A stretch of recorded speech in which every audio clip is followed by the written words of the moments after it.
नमस्कार, मैं भानु प्रकाश। दीपायन न्यूज़ में आपका बहुत बहुत स्वागत है। दीपायन न्यूज़ के हेल्थ प्रोग्राम में अभी हम मौजूद हैं कंकड़बाग में वीना स्टोन क्लिनिक में, जहां हमारे साथ मौजूद हैं डॉक्टर अपूर्व चौधरी, जो कि कंसल्टेंट यूरोलॉजिस्ट एवं ट्रांसप्लांट सर्जन हैं। सर, आपका बहुत बहुत स्वागत है हमारे चैनल में। जी, आपका भी स्वागत है। सर, पिछला बार आपसे हमने प्रोस्टेट के बारे में पूछा था, इस बार किडनी के बारे में पूछ रहे हैं कि किडनी में जो स्टोन हो जाता है। सर, काफ़ी लोग परेशान रहते हैं, किडनी में स्टोन है, अब पूरा घबराहट हो जाता है। तो ये किडनी में स्टोन कैसे हो जाता है, किन कारणों से होता है, उसका इलाज क्या है, इस सारी पूर्ण जानकारी हम आपसे पूछेंगे। जी सर, जी। तो जैसा कि किडनी में स्टोन बनने की जो कॉजेज़ हैं, तो उसकी बेसिक जो पैथोलॉजी है वो तो अगर हम सब लोगों ने केमिस्ट्री की पढ़ाई की है बचपन में, और किसी भी चीज़ को घोल में अगर मिलाया जाए, पानी में अगर चीनी का घोल बनाया जाए, नमक का घोल बनाया जाए, तो एक लेवल के बाद जैसे ही उसका कंसंट्रेशन पानी में बढ़ेगा एक सर्टेन लेवल से ज़्यादा, तो उसके क्रिस्टल बनने लगते हैं, प्रेसिपिटेशन होने लगता है क्रिस्टल्स का।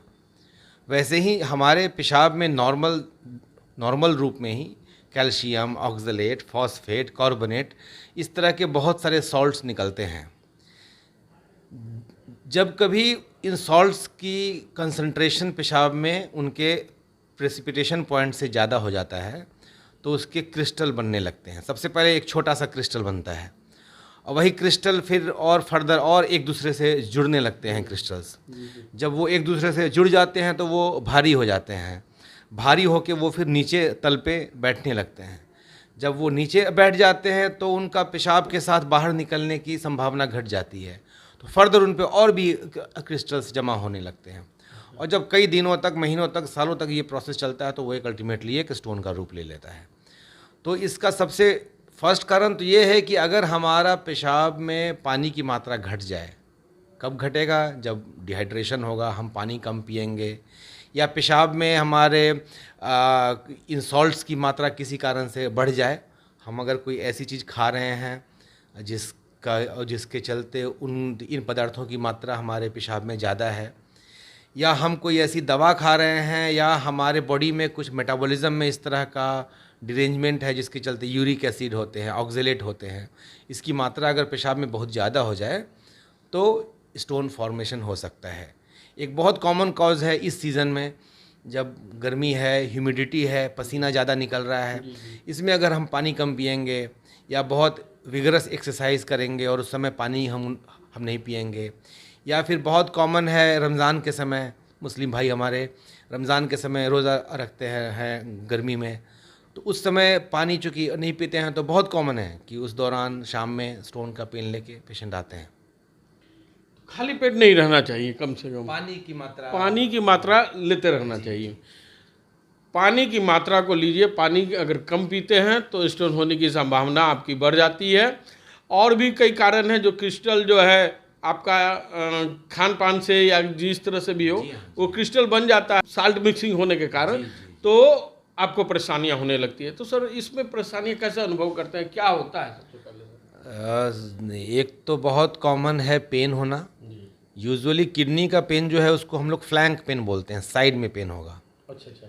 एक होता है हड्डी का दर्द, कमर का दर्द, या जो स्पाइन का रीढ़ की हड्डी का दर्द होता है, तो वो पीठ में बीचों बीच होगा, मिड लाइन में होगा। अच्छा। लेकिन यूजुअली किडनी के स्टोन का पेन फ्लैंक पेन की तरह प्रेजेंट करता है। हालांकि ये हर आदमी के शरीर की बनावट अलग है, हर आदमी के शरीर की नर्व सप्लाई अलग है, इसलिए ऐसा कोई फिक्स होकर नहीं हम कह सकते हैं कि किडनी का दर्द हमेशा यहीं पे होगा या यहीं पे होगा। राइट साइड या लेफ्ट साइड?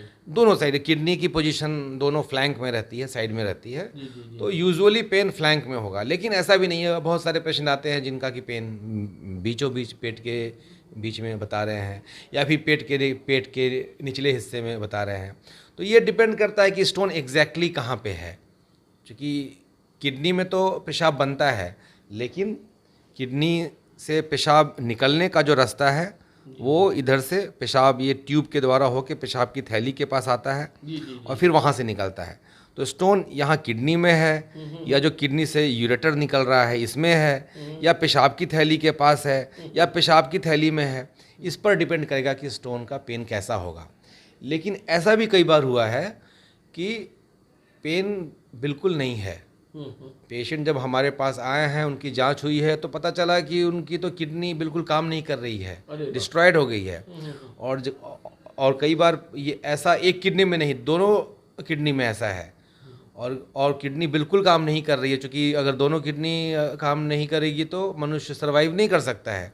तो जब उनको कहा जाता है कि आपको इसके लिए अब या तो डायलिसिस कराना पड़ेगा या कुछ और इलाज होगा, तो वो बिल्कुल एक्सेप्ट नहीं कर पाते इस बात को कि आज तक तो मुझे कोई प्रॉब्लम ही नहीं हुआ, और आप बता रहे हैं कि सडनली किडनी ख़राब हो गई। तो ऐसा भी है कि बिना तकलीफ़ के भी किडनी में स्टोन हो सकती है। दूसरा एक कारण है कि स्टोन के चलते इन्फेक्शन हो सकता है जी।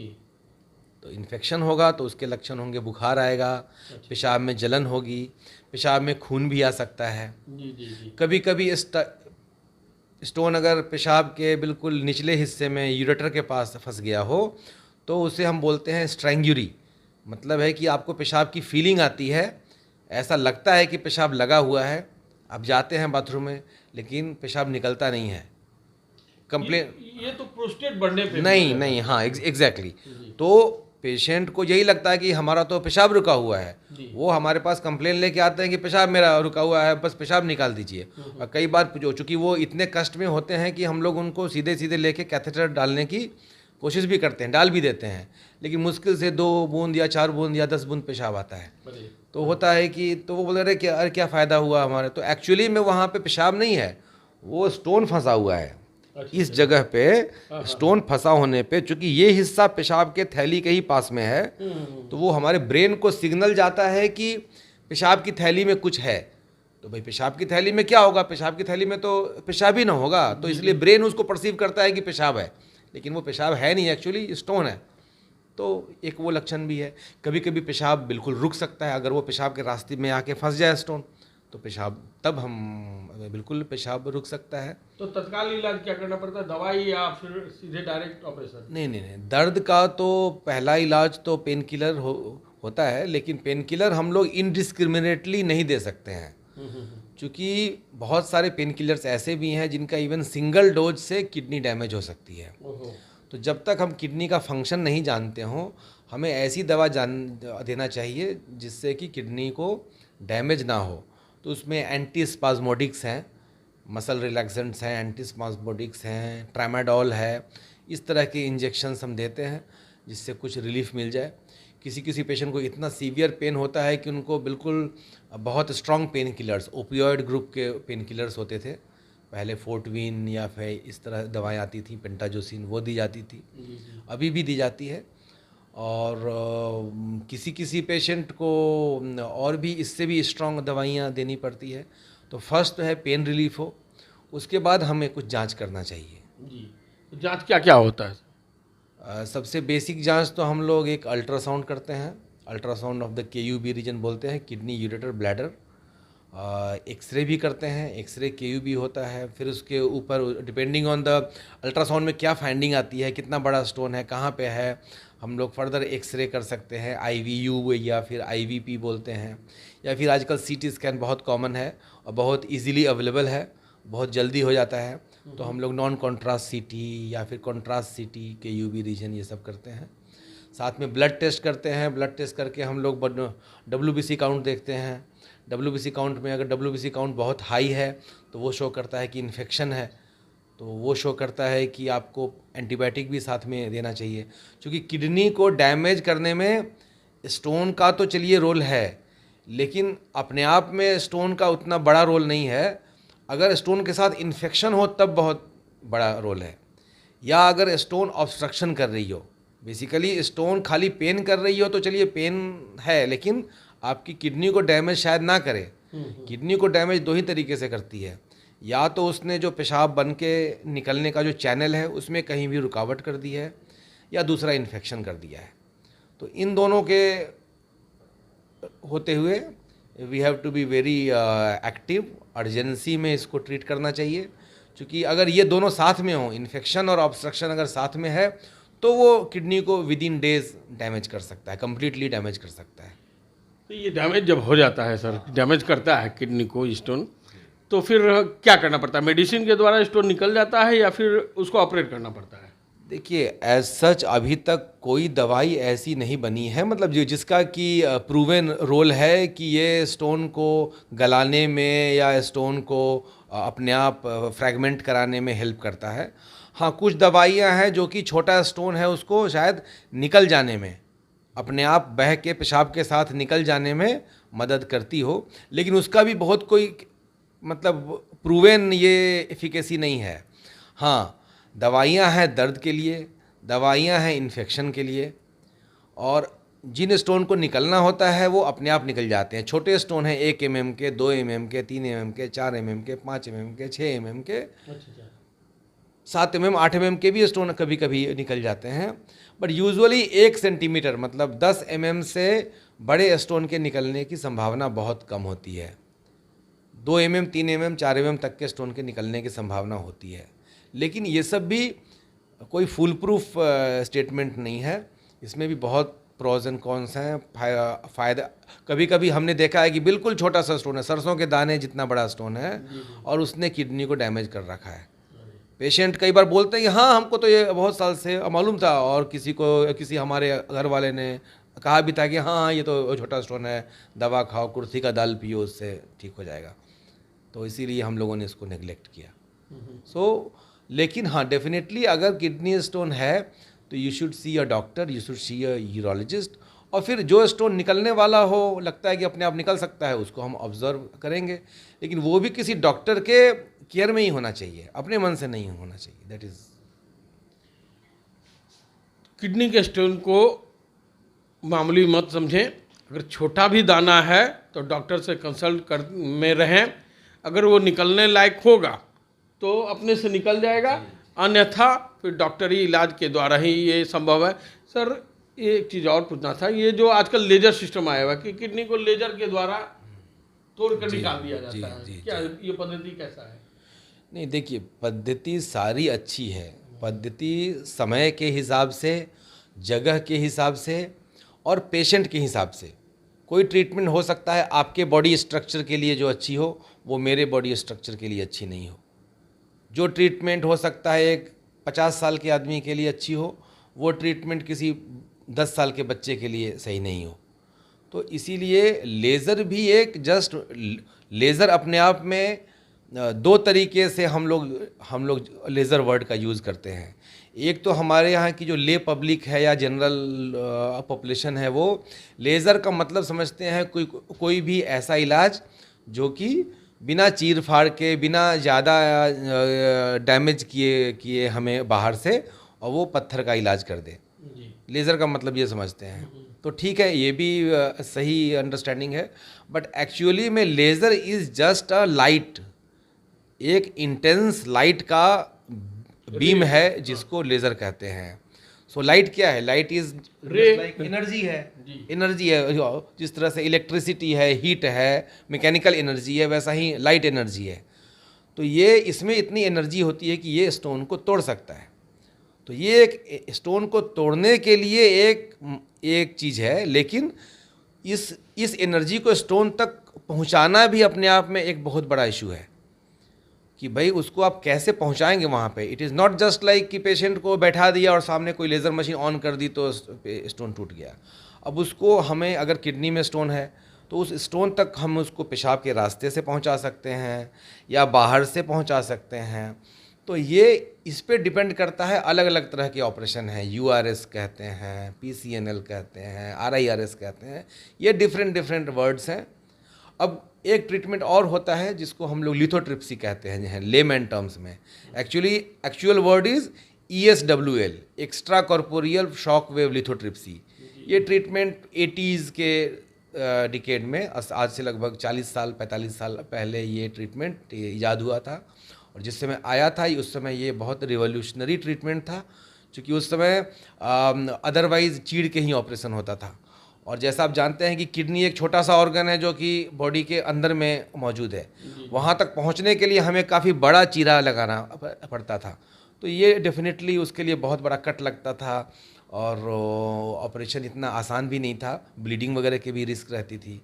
तो ESWL में आया कि बाहर से ही शॉक दे के आप उस स्टोन को तोड़ सकते हैं, ठीक है। तो ये जिस समय आया उस समय तो ये बहुत रिवोल्यूशनरी ट्रीटमेंट था, लेकिन आज की डेट में अब उतना कॉमन नहीं है और उतना इफ़ेक्टिव भी शायद नहीं है, लेकिन फिर भी कुछ सर्टेन क्लास ऑफ पेशेंट्स हैं जिसमें ये भी फ़ायदेमंद है। तो बेसिकली इसके लिए जो एक्चुअल टर्म है उसको हम लोग एंडोयूरोलॉजी बोलते हैं। एंडोयूरोलॉजी का मतलब है कि एंडोस्कोपिक विधि से, दूरबीन विधि से पत्थर का इलाज। अब चाहे वो हम पेशाब के रास्ते से करें, या हम किडनी में छेद करके करें, या ESWL करके करें, तो ये सब अच्छे ट्रीटमेंट हैं, इफ़ेक्टिव हैं और हर साल हर दिन एक नई मशीन, एक नई टेक्निक आ रही है। तो इसमें रिवॉल्यूशन बहुत आ रहा है, करना आसान हो रहा है, सीखना आसान हो रहा है। अब हम लोग फॉर्चुनेट हैं कि इस समय है जिस समय ये सब मशीनें उपलब्ध हैं, लेकिन ये आपको जानना चाहिए कि आज से 50 साल पहले जिस समय कोई इस तरह की टेक्नोलॉजी नहीं थी, उस समय भी हम लोगों के सीनियर डॉक्टर्स जो पुराने ज़माने के लोग थे और वो बहुत अच्छी तरह से इलाज कर रहे थे। उस समय भी सारे पेशेंट्स के स्टोन का सारा इलाज हो रहा था और पेशेंट ठीक हो रहे थे। मतलब है कि किसी ऑपरेशन में कोई ऑपरेशन छोटा या बड़ा या ज़्यादा इम्पोर्टेंट या कम इम्पोर्टेंस का नहीं है, सबका अपना अपना रोल है जी। सबका अपना अपना रोल है, कोई ऑपरेशन छोटा नहीं होता है, चाहे एंडोस्कोपी के द्वारा इलाज हो, चाहे आपको लेजर के द्वारा हो, या और भी EWPL बताएं सर, ESWL के द्वारा हो, लेकिन सबकी अपनी अपनी रोल है और उसके अनुसार इलाज होता है। उम्मीद करते हैं कि आप किडनी में स्टोन के बारे में समझ गए होंगे, क्यों होता है, इसकी जांच क्या है, इसके लक्षण क्या है और बचाव उपाय क्या है। सर चलते चलते ये हमारे दर्शकों को कुछ सुझाव देगी जो किडनी की रोग से बच सकें। नहीं, एक तो है कि हाइड्रेशन एडिक्वेट होना चाहिए। जैसे जो लोग आउटडोर रहते हैं गर्मी के समय में, हम लोग के यहाँ बहुत गर्मी पड़ती है, लगभग मार्च से स्टार्ट होके अगस्त सितंबर तक गर्मी का सीज़न रहता है, पसीना निकलता है। तो उस समय अगर कोई आदमी आउटडोर काम कर रहा है तो उसका कम से कम 7-8 लीटर लिक्विड इंटेक होना चाहिए, फ्लूइड इंटेक 7 से 8 लीटर कम से कम होना चाहिए। जो लोग हम लोग जैसा मान लीजिए मेजॉरिटी ऑफ टाइम एसी में रहते हैं या बहुत फिजिकल एक्टिविटी नहीं करते हैं, उनको भी 3-4 लीटर तो यूरिन फ्लूइड इंटेक होना ही चाहिए। तो सबसे तो फर्स्ट है कि फ्लूइड इंटेक अच्छा होना चाहिए। आजकल के ज़माने में क्या आ गया है कि हर जगह पे वाटर वेंडिंग मशीन है, कूलर है, वाटर कूलर है, तो उससे क्या है कि एक घुट भी पानी आप पी लेंगे तो तुरंत आपको फील हो जाता है कि हम अच्छा हो गया, हमारी प्यास बुझ गई। उस चक्कर में वाटर इंटेक घट रहा है। दूसरा है कि एयरेटेड ड्रिंक्स जो हैं, कोल्ड ड्रिंक्स हैं, कोका कोला, थम्स अप, इस तरह की चीज़ें हैं, तो वो उन सब को लेने से एक्चुअली बॉडी में एसिडिटी बढ़ती है, तो वो स्टोन फॉर्मेशन को बढ़ाते हैं। प्लस इन सब में सॉल्ट्स, शुगर, ये सब ज़्यादा मात्रा में रहते हैं। तो सॉल्ट और शुगर दोनों पाए गए हैं कि स्टोन फॉर्मेशन को बढ़ाते हैं। यह मतलब जनरल पब्लिक के लिए बोल रहे हैं। अब किसी आदमी को अगर दिन भर में 7 लीटर 8 लीटर जो है पानी पीते हैं और उनको पसीना निकलता है, तो उनका सॉल्ट इंटेक से खास फ़र्क नहीं पड़ता। लेकिन हम जैसे लोग हैं, सीडेंट्री हैबिट है, तो उनका सॉल्ट इंटेक अगर ज़्यादा होगा, शुगर इंटेक ज़्यादा होगा, तो स्टोन के चांस ज़्यादा बढ़ेंगे। नींबू और संतरा डेफिनेटली पाए गए हैं कि स्टोन फॉर्मेशन को प्रिवेंट करते हैं। तो नींबू पानी पीना या संतरा के सीजन में संतरा लेना, that has been found to be helpful. और दूध की बनी चीज़ें मना नहीं है। ये जनरल परसेप्शन है कि जिसको एक बार स्टोन हो गया, किडनी स्टोन हो गया, तो उसको बिल्कुल दूध तो दिखना नहीं है दूध की तरह। तो ऐसी बात नहीं है, उल्टा पाया गया है कि अगर आप के डाइट में कैल्शियम की मात्रा कम है तो स्टोन बनने के चांसेस ज़्यादा हैं। तो इसीलिए दूध बिल्कुल मना करना। 1 पाव से लेके आधा लीटर तक दूध ले सकता है कोई भी आदमी, ऐसी चीज़ नहीं है कि नहीं ले सकते हैं। और बाकी डाइट से कोई बहुत ज़्यादा फ़र्क नहीं पड़ता है, क्योंकि एक ही घर में आप रहते हैं, एक ही घर में हम रहते हैं, एक ही खाना आप खाते हैं, एक ही खाना हम खाते हैं, लेकिन मुझे स्टोन बन रहा है, आपको नहीं बन रहा है। क्योंकि हमारे शरीर में टेंडेंसी है स्टोन बनने की, उसको डाइट से चेंज नहीं किया जा सकता है। इसीलिए आपको एक बार अगर स्टोन बन चुका है तो आप फॉलोअप में रहिए, डॉक्टर को दिखाते रहिए, अल्ट्रासाउंड कराते रहिए, और अगर कोई स्टोन पता चलेगा तो उसका इलाज किया जाएगा। उम्मीद करते हैं कि इन सारी बातों को ध्यान में देते हैं तो आप किडनी से बच सकते हैं। पानी की मात्रा कम नहीं होनी चाहिए। जो आउटडोर काम कर रहे हैं, जो 7-8 लीटर उनको जरूर पीना चाहिए। जो आप घर पर बैठे हुए हैं, एसी में हैं, तो कम से कम 3-4 लीटर जरूर पीना चाहिए। कोल्ड ड्रिंक्स जो है ये किडनी के रोग को बढ़ा सकता है। चीनी और शुगर दोनों उसमें मात्रा में ज़्यादा होता है, जिसके कारण से क्रिस्टल बनने की चांसेस हो जाती है, तो उस पर रोक लगाना चाहिए। उम्मीद करते हैं ये सारी बातें अगर आप अमल करते हैं तो इस रोग से बच सकते हैं। अगर ये कार्यक्रम अच्छा लग रहा है तो आप इस कार्यक्रम को लाइक करें, सब्सक्राइब करें और कमेंट एंड शेयर करें।